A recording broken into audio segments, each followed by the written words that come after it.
এই ভিডিওটি দেখা শুরু করার আগে নিজেকে একটা প্রশ্ন করুন তো, আগামীকাল যদি আপনার চাকরিটা চলে যায় বা ব্যবসায় বড় লস হয় বা যে কাজ করে আপনি রোজগার করেন সেটি যদি বন্ধ হয়ে যায়, তবে আপনার পকেটে কি কিছুদিন সংসার চালানোর মতো টাকা মজুত আছে, নাকি আপনাকে 10 দিনের মাথায় কারো কাছে হাত পাততে হবে? পরিসংখ্যান বলছে আমাদের দেশের 90% মানুষ, হ্যাঁ 90% মানুষ সারা জীবন গাধার মতো খাটার পরেও শেষ বয়সে গিয়ে নিঃস্ব হয়ে যায়। কেন জানেন? কারণ স্কুল কলেজে আমাদের পাটিগণিত বা মুঘল সাম্রাজ্যের ইতিহাস শেখানো হয়েছে ঠিকই, কিন্তু টাকার সবচেয়ে ভয়ঙ্কর গোপন সূত্রটি শেখানো হয়নি। আপনি কি জানেন আপনার পাশের বাড়ির সেই সাধারণ দেখতে ছেলেটি যে আপনার চেয়ে কম স্যালারি পায়, হয়তো সে আগামী 5 বছরের মধ্যেই কোটিপতি হতে চলেছে, আর আপনি ঋণের জালে আটকে হাবুডুবু খাবেন। আর এই পার্থক্যটা কোনো লটারির টিকিটে নয়, পার্থক্যটা হলো মাত্র একটি গোপন কোডে, 50-30-20 রুল। তাই আজকের এই ভিডিওতে আমি আপনাদের হাতে সেই জাদুর চাবিটি তুলে দেব, যেটি ব্যবহার করে আপনি জিরো থেকে হিরো হতে পারবেন। আগামী 10 মিনিটে আমরা শুধু থিওরি নিয়ে বকবক করব না, আমরা দেখাবো কিভাবে আপনার বর্তমান স্যালারি বা আয়কে কাজে লাগিয়েই এই গোপন সূত্রের মাধ্যমে মাত্র 5 বছরেই ফিনান্সিয়াল ফ্রিডম বা আর্থিক স্বাধীনতা অর্জন করা যায়। তাই একটু ধৈর্য নিয়ে পুরোটা দেখুন, কারণ আজকের এই ভিডিওটি আপনার জীবনের মোড় ঘুরিয়ে দিতে পারে। চলুন একটি গল্পের মাধ্যমে বিষয়টি বোঝা যাক। ধরুন আমাদের গল্পের নায়ক রাহুল মাসে 50,000 টাকা ইনকাম করে। তাই সে মনে করে, আরে এ তো অনেক টাকা, দেদারসে খরচ করি। সে দামি ফ্ল্যাটে থাকে, প্রতি উইকেন্ডে রেস্টুরেন্টে খায়, আইফোনের লেটেস্ট মডেল পকেটে নিয়ে ঘোরে, কিন্তু মাসের শেষে তার সেভিংস জিরো। উল্টে ক্রেডিট কার্ডের বিলের বোঝা তার ঘাড়ে। কে যেন তাকে বুঝিয়েছিল, স্যার আগে আপনি খরচ করে নিন, রিল্যাক্সে লাইফ লিড করুন, তারপর কিছু কিছু করে মাসে টাকা দেবেন। দেখুন ভাবুন, অন্যদিকে তার বন্ধু সুমিত, যে কিনা মাসে মাত্র 30,000 টাকা ইনকাম করে, কিন্তু 5 বছর পর দেখা গেল সুমিত একটা 1 বিঘা জমি কিনেছে, আর রাহুল এখনও ইএমআই আর ভাড়ার টাকা জোগাড় করতে করতেই হিমশিম খেয়ে যাচ্ছে। এবার আপনারাই বলুন পার্থক্যটা কোথায়? পার্থক্যটা হলো সুমিত কিন্তু অজান্তেই 50-30-20 রুল ফলো করেছে। তাহলে এবার নিশ্চয়ই আপনি ভাবছেন এই 50-30-20 রুলটা আসলে কি? এবার সেটাতেই আসছি। খুব সহজ কথায়, খুব সহজ ভাষায়, আপনার আয়ের 100 ভাগ টাকাকে আপনাকে 3টি ভাগে ভাগ করতে হবে। প্রথম ভাগ 50%, যা হবে আপনার নিডস বা প্রয়োজনের জন্য। দ্বিতীয় ভাগ 30%, যেটা হবে আপনার ওয়ান্টস বা শখের কারণে। আর শেষ এবং সবথেকে গুরুত্বপূর্ণ 20%, যেটা যাবে সেভিংস বা সঞ্চয়ের কারণে। দেখুন, শুনতে সহজ মনে হচ্ছে ঠিকই, কিন্তু এর প্রয়োগ করতে গিয়েই আমরা সবচেয়ে বড় ভুল করি। চলুন প্রথমে প্রথম 50% বা নিডসের ডিটেলসে যাই। নিডস মানে প্রয়োজনীয় খরচ, মানে যেগুলো না করলে আপনি বাঁচবেন না বা সমাজে চলতে পারবেন না। এই যেমন যদি আপনি ভাড়া বাড়িতে থাকেন, সেই বাড়ির ভাড়া আপনাকে দিতেই হবে প্রত্যেক মাসে, যাতে ওইখানে আপনি থাকতে পারেন। খাবারের খরচ, অর্থাৎ চাল ডাল বাজার, নুন সবজি মাছ মাংস, এগুলোর খরচ খেতেই হবে আপনাকে। বিদ্যুতের বিল আপনাকে দিতেই হবে। আপনার বাড়িতে সন্তান থাকলে তার পড়াশোনার জন্য তাদের টিউশন ফিস, বইপত্র কেনা, এগুলো করতেই হবে। আপনাকে চাকরি সূত্রে বা কর্মসূত্রে যেখানেই যেতে হোক না কেন, সেই যাতায়াতের খরচ করতেই হবে। অসুস্থ হলে ওষুধ কিনতেই হবে, খেতেই হবে। এইগুলো হচ্ছে আপনার নিডস। বর্তমান বাজারে জিনিসের যা দাম, তাতে অনেকেই বলবেন, আরে ভাই আমি যে রোজগার করি তার 50তে তো কিছুই হয় না, উল্টে 70-80% শুধু এই সংসার খরচেই চলে যায়। তাহলে থামুন, যদি আপনার আয়ের 50%-এর বেশি শুধু বেঁচে থাকার খরচে চলে যায়, তাহলে আপনাকে যে কোনো একটি কাজ করতে হবে। হয় আপনার লাইফস্টাইলকে ডাউনগ্রেড করতে হবে, নয়তো আপনাকে ইনকাম বাড়াতে হবে। এবার লাইফস্টাইল ডাউনগ্রেড মানে আপনি যদি 15,000 টাকার ভাড়া বাড়িতে থাকেন, তাহলে 10,000 টাকার বাড়িতে শিফট করুন। যদি রোজ উবেরে করে যাতায়াত করেন কর্মস্থলে, তাহলে বাসে করে যান।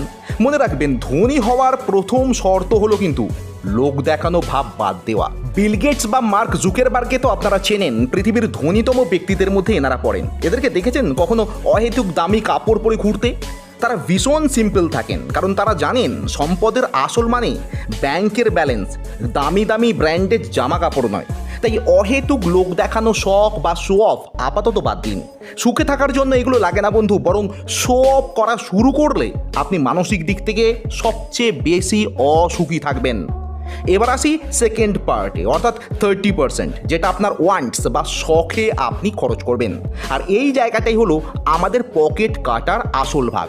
ওয়ান্টস মানে হলো সেই সব জিনিস যা আপনার জীবনকে সুন্দর করে, কিন্তু না থাকলেও আপনি মারা যাবেন না।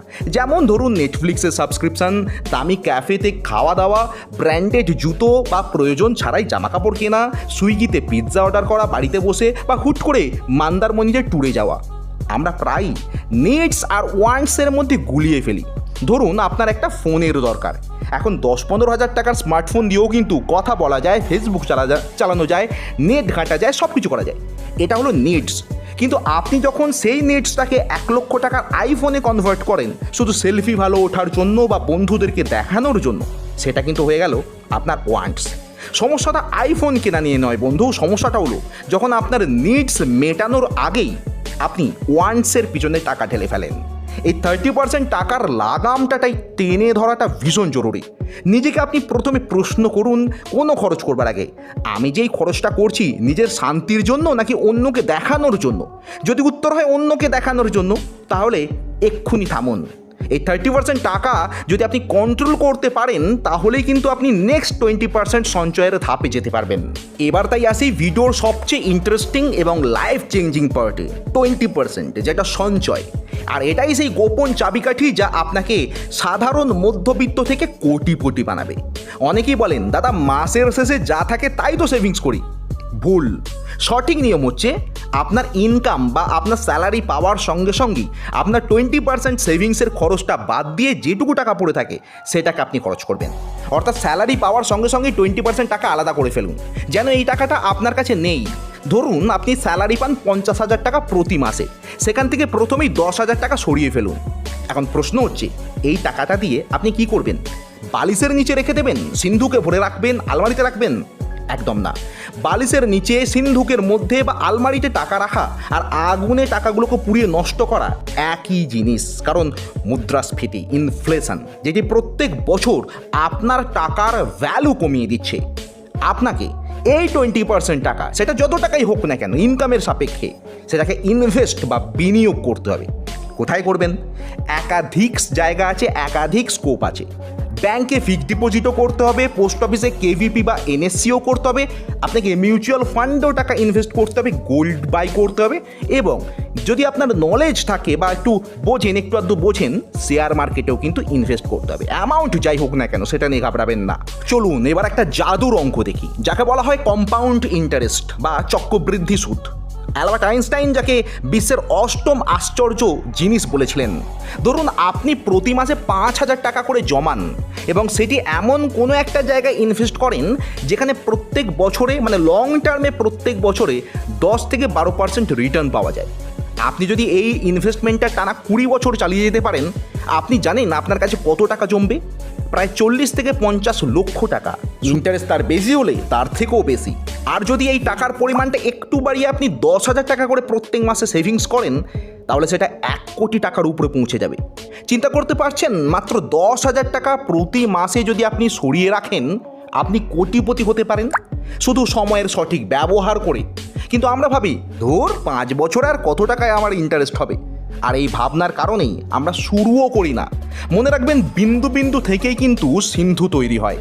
এবার আপনার মনে প্রশ্ন আসতেই পারে, আরে ভাই আমার তো অনেক লোন চলছে, আমি কিভাবে সেভিংস করব?